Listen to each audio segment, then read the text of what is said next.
Myself, Rambhushan Tiwari. I am assistant professor in Government Lahiri College, Chhattisgarh, and the college is affiliated to Sarguja University, Ambikapur. I am here to present a topic: global warming.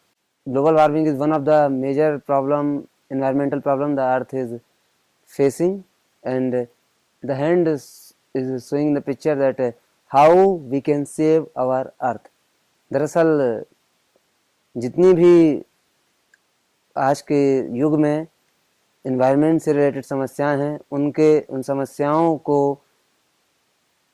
के मूल में कहीं ना कहीं global warming है, और हम सबका हाथ उसमें है। जो जिस तरह से फोटोग्राफ दिखा रहा है कि उसमें मनुष्य का हाथ कितना महत्वपूर्ण है। अर्थ जल रही है, ध्यान से देखें उस डायग्राम को, तो अर्थ जो है वह जल रही है, और उस जलती हुई अर्थ के नीचे मनुष्य का हाथ है। एक फोटोग्राफ 1000 शब्दों से ज़्यादा बड़ा है, और वह फोटोग्राफ में प्रदर्शित हो रहा है।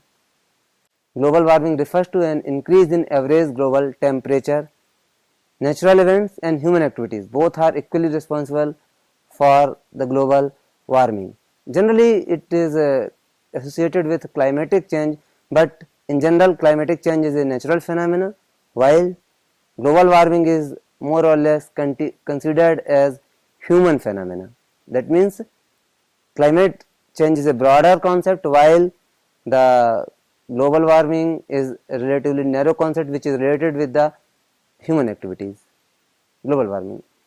The increase of the Earth's average temperature is known as global warming. There are various evidence which are showing that the temperature of Earth is increasing.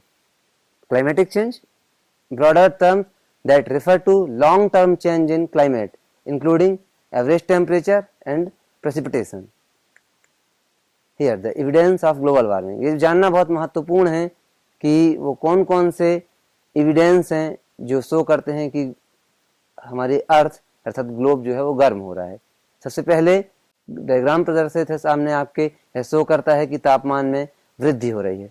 यह डायग्राम 1880 के बाद से 2010 तक के तापमान को प्रदर्शित करता है, जिसमें 4 अलग अलग एजेंसी के डाटा प्रदर्शित किए गए हैं।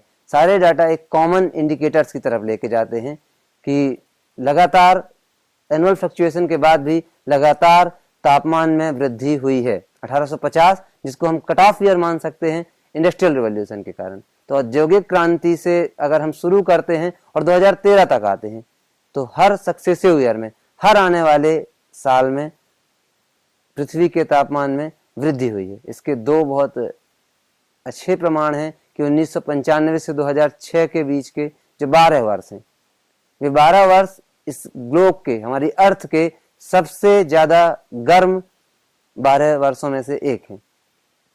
और अगर हम पिछले 3 दशकों को देखें तो वो 3 दशक सबसे ज्यादा गर्म 3 दशक हैं। चारों जो आंकड़े हैं वह एक कॉमन टेंडेंसी को प्रकट करते हैं। चारों एजेंसी के आंकड़े दिखाते हैं कि तापमान में धीमी किंतु लगातार वृद्धि हो रही है, हर दशक के साथ, हर ईयर के साथ। ये ग्रीनलैंड का फोटोग्राफ है जो कि जेम्स स्टिल ने खींचा था। ये दिख रहा है कि आर्कटिक की बर्फ पिघल रही है। ग्रीनलैंड में किस तरीके से बर्फ पिघल रही है, बहुत बड़ा प्रमाण है कि ग्लेशियर रिट्रीट हो रहे हैं और स्नो मेल्ट हो रही है। अगर स्नो मेल्टिंग के कारण और बहुत सारी समस्याएं हैं जो हमारी अर्थ को फेस करनी पड़ेंगी। सी लेवल चेंज, तापमान वृद्धि के कारण, जैसा कि ऊपर प्रदर्शित जो फोटोग्राफ है वह शो करता है कि तापमान में वृद्धि के कारण जो आइस पीक्स हैं और जो आइसलैंड्स हैं वहां पर से बर्फ पिघल के धीरे धीरे समुद्रों की तरफ आ रही है, जिसके कारण से समुद्री सतह में सी लेवल जो है वो राइज हो रहा है, वो चेंज हो रहा है। अगर हम देखें तो global sea level has rise since 1961 at an average rate of 1.8 millimetre per year, और 1993 के बाद यह रेट और भी ज्यादा चेंज हुई है, वह 1.8 मिलीमीटर पर ईयर से बढ़कर 3.1 मिलीमीटर पर ईयर हो गई है। इसी तरीके से जो नीचे बना हुआ ग्राफ है यह शो करता है कि किस तरीके से ग्लोबल सी लेवल चेंज में तापमान में वृद्धि हुई है। Other important indicators, high temperature over ocean, जो प्रमुख समुद्र हैं सारे समुद्रों का जब तापमान मापा गया तो एवरेज जो तापमान है उसमें प्रति ईयर निरंतर वृद्धि दर्ज की गई है।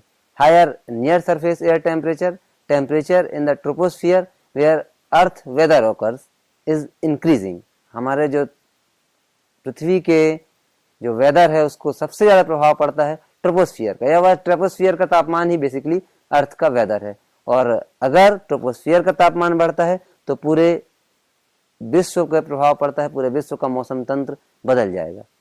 Higher humidity, already great indicator of global warming, because higher the temperature higher the humidity, there is positive relationship between temperature and humidity.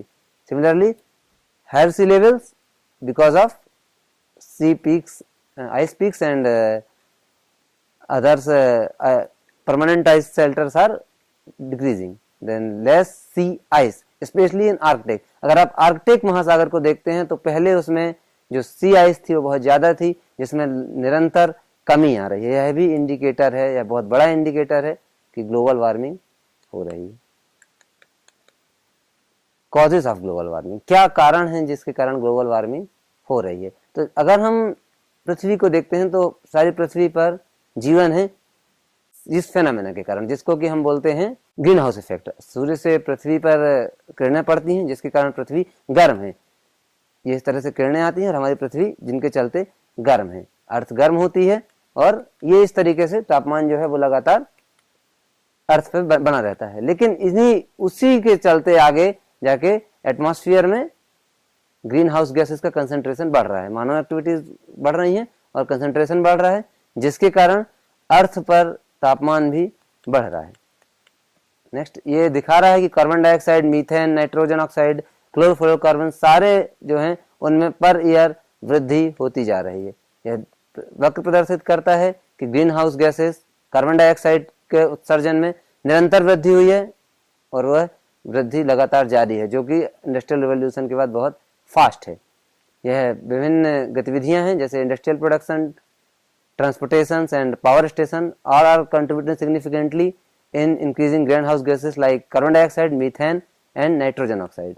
Similarly, ये डायग्राम शो करता है कि हम बर्निंग फॉसिल फ्यूल्स के कारण और थर्मल पावर स्टेशन के कारण किस तरीके से कार्बन डाइऑक्साइड के प्रोडक्शन को बढ़ा रहे हैं। यहाँ एग्रीकल्चर एक्टिविटीज और जो मानव द्वारा उत्सर्जित कचरा है वह सबसे बड़ा कारण है मीथेन गैस के बढ़ने का।